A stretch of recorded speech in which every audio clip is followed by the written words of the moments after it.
और जो हालात है देश के और प्रदेश के, उससे चिंतित होना लाजमी आपका भी, जो हमारा चौथा स्तंभ कहलाता है। हालात बड़े गंभीर है देश के अंदर। एनडीए गवर्नमेंट जिस प्रकार चल रही है, डेमोक्रेसी को खतरा है। पूरी तरह देश दुर्विघटन में आ गया है। लोग चिंतित है। देश किस दिशा में जा रहा है कोई नहीं जानता है। किस दिशा में जाएगा किसी को नहीं मालूम है। उस रूप में हम चल रहे हैं। आलोचना कर दो, जेल में जाओ, चाहे वो पत्रकार हो, साहित्यकार हो या कोई एक्टिविस्ट हो। इन हालातों में देश चल रहा है, तो हम सबकी जिम्मेदारी बनती है ऐसे वक्त में देश क्या चाहता है उसका भी हम ख्याल रखें।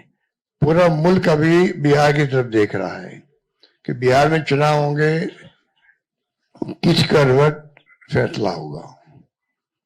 बिहार में आप मुझसे ज्यादा जानते हैं क्योंकि यहाँ के रहने वाले भी हैं, एक्सपर्ट भी है, मीडिया के साथी भी हैं।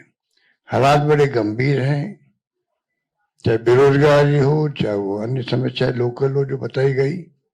अभी आपके सामने जब बताया दीपांकर जी ने और सानी जी ने, सब साथियों ने, तो हालात वही है।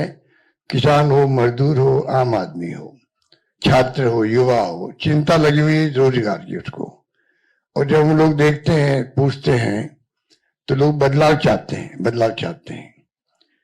खड़गे साहब ने, राहुल गांधी जी ने, सबने भी असेसमेंट करवाया। सब लोग देखते हैं कि बिहार में किस रूप में जनता का एक मनोबल बना हुआ है, विश्वास बना हुआ, इस बार बदलाव होगा। राहुल जी की यात्रा हुई, तेजस्वी जी साथ थे, दीपांकर जी साथ थे और सब साथी साथ थे। जिस प्रकार पब्लिक ने रिस्पॉन्स दिया, पूरे देश ने देखा उसको, पूरे देश ने देखा। इन हालातों में हम लोग चल रहे हैं। बहुत एक चुनौती हमारे सामने, क्योंकि वो शक्ति वो है जिनका एक मुखौटा है खाली डेमोक्रेसी का। कोई यकीन नहीं है डेमोक्रेसी के अंदर उनका। ये मैं आपको क्या कहूं, आप खुद जानते हैं। मुखौटा पहन रखा है। ऐसे लोग शासन करे देश के अंदर। चिंता होना स्वाभाविक है हम सबको। इसलिए मैं कहना चाहूंगा कि इस मौके पर जो है, इस मौके पर अभी दीपांकर जी कह रहे थे कि पिछला चुनाव भी जो है, अभी तो इंडिया गठबंधन बन गया प्रदेश भर के अंदर, अच्छी परफॉर्मेंस दी है पार्लियामेंट के अंदर। कोई कम बात नहीं थे, 240 पे लाके छोड़ दिया उन लोगों को। 400 पार के नारे लगा रहे थे वो लोग। सब कुछ देख लिया देश ने, और फाउल नहीं खेलते तो हो सकता है सरकार भी उनकी नहीं बनती। उन हालातों में जब देखते हैं तो पाते हैं कि अब लोग समझ गए हैं। पिछला गठबंधन आपका लोकल था, महागठबंधन। तेजस्वी जी ने उस वक्त में भी कमाल किया, और जिस रूप में मामूली वोटों के अंतर से सरकार उनकी बन गई, मामूली वोटों के अंतर से बन गई सरकार उनकी थी। जिस प्रकार से साम दाम दंड भेद, ये उनका भाव है। बदले की भावना उनके फितरत के अंदर है। ऐसे लोग बैठे हुए हैं। धन बल का कोई कमी नहीं है। आपका जो इलेक्ट्रल बॉन्ड, वो तो एक एग्जाम्पल है। सुप्रीम कोर्ट ने कहा अनकॉन्स्टिट्यूशनल है ये। इतने कहने कैसे काम चलेगा? जो पैसा जमा है उनके पास में, जो खेल खेल रहे हैं देश के अंदर, चुनाव को प्रभावित कर रहे हैं, सरकारों को गिरा रहे हैं। मॉडल अलग अलग है उनका। मध्य प्रदेश मॉडल अलग, कर्नाटक मॉडल अलग था, महाराष्ट्र का अलग था और राजस्थान का अलग था। राजस्थान उनकी दाल नहीं गली, इतना फर्क है। आप सबके आशीर्वाद से हमारी सरकार बच गई और 5 साल हमने शासन किया। उन्होंने कमी नहीं रखी थी सरकार गिराने के लिए। उस माहौल में देश में जो हालात बन रहे हैं, ये मॉडल है चुनाव जीतने का भी। किस प्रकार फाउल खेलो, किस प्रकार गुमराह करो, लोगों को भ्रमित करो, झूठे वादे करो, झूठे आरोप लगाओ विपक्ष पर। यही राजस्थान में भी किया हमारे वक्त। मैं तो अपने अनुभव से कह सकता हूं, हमारी सरकार बन सकती थी इसे बार। तो उन हालातों में लोग, जो प्राइम मिनिस्टर हो, चाहे गृह मंत्री हो या इनके खुद के लोग हों, जिस प्रकार ये राजनीति कर रहे हैं, दंगल के आधार पर कर रहे हैं, आप हम सोच नहीं सकते। जो अनुभव बताता मैं मध्य महाराष्ट्र का भी कोई सोच नहीं सकता किस प्रकार ये धनबल का उपयोग करते हैं चुनाव जीतने के लिए। चुनाव आयोग की हालत आप जानते हो। ऐसा चुनाव आयोग, मैं 50 साल राजनीति कर रहा हूं और मैंने देखा है केंद्रीय मंत्री के रूप में भी और मुख्यमंत्री 3 बार में रहा हूं। ऐसा माहौल इलेक्शन कमीशन में, इतनी बदतमीजी, इस प्रकार का व्यवहार विपक्ष के साथ में मैंने कभी नहीं देखा आज तक। उनके पत्र भी आएंगे खड़गे साहब के पास में, किसी के पास में, तो लैंग्वेज लिखी होगी, वो आप सोच सकते हो कि क्या स्थिति बनती है, क्या लिखते हैं।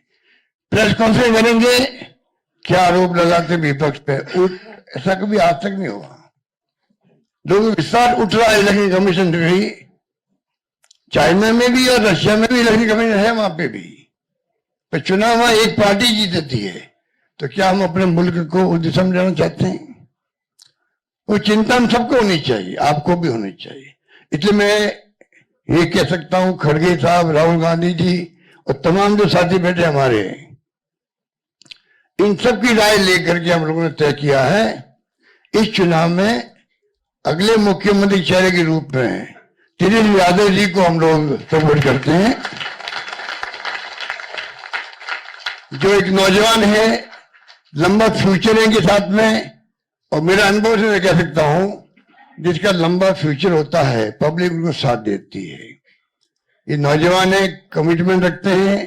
पिछली बार भी जो स्लोगन दिए थे, नौकरी के दो या कोई दो, या जो वादे किए थे उसमें खरे उतरे। ये ऐसा व्यक्तित्व आपके सामने नौजवान के रूप में आया है। सोच समझ के सबने फैसला किया है। ये नेता के रूप में उत्तरंग मैदान में राहुल गांधी जी ने मिलकर जो यात्रा करी थी, बड़ा इम्पैक्ट है। आने वाले वक्त में इनके अलावा राहुल जी भी आएंगे और नेता आएंगे, प्रियंका जी भी आएगी, सब नेता आएंगे। और हम सब जो बैठे स्टेज पर, सब मिलकर संकल्प किए हुए हैं कि जो हालात देश के हैं, देश हित के अंदर और देश चाहता है उसके अनुसार हम चाहेंगे कि बिहार में ये जो लंबे समय तक नीतीश कुमार जी रहे हैं सत्ता में, अब कुछ कर नहीं पा रहे। अब तो हम पूछना चाहते हैं अमित शाह जी से, इनकी पार्टी के अध्यक्ष जी से, क्या बताइए, हमारा नेता तो हो गया तेजस्वी यादव, आपका नेता कौन है बता दीजिए। इससे काम नहीं चलेगा कि नीतीश कुमार के नेतृत्व में चुनाव लड़ा जाएगा। अगला मुख्यमंत्री का उम्मीदवार आपका कौन है, ये उनको बताना पड़ेगा। ये हमारी मांग है। और मांग क्यों है?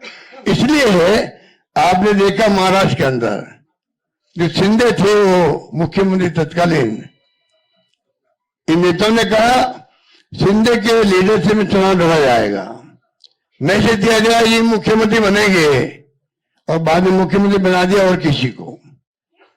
यही बात लागू या हो रही है। अमित शाह जी आए, कहते चले गए, हम चुनाव के बाद में तय करेंगे मुख्यमंत्री कौन बनेगा हमारा, पर नीतीश कुमार के नेतृत्व में चुनाव लड़ा जाएगा। तो महाराष्ट्र का एग्जाम्पल सबके सामने। इसलिए मैं इतना कहना चाहूंगा कि चुनाव में हम लोगों ने सोच समझ के तेजस्वी जी को घोषित किया नेता, और हमें पूरा यकीन है कि जो है तेजस्वी जी की घोषणा करना मायने रखता है। साथ में सबकी राय बनी है कि जो हमारे अन्य पिछड़ा वर्ग के साथी हैं, मुकेश सहनी जी, जिनको आप सब जानते हैं, मुकेश सहनी जी, जो एक संघर्ष करते हुए यहां तक पहुंचे हैं, अपनी पार्टी बनाई है, अपनी अकल होशियारी से, अपनी मेहनत से बनाई है, गरीबों के मसीहा के रूप में, अपनी कौम के मसीहा के रूप में उभर के आए हैं। ऐसे नौजवान को हमने तय किया है वो उप मुख्यमंत्री होंगे। साथ में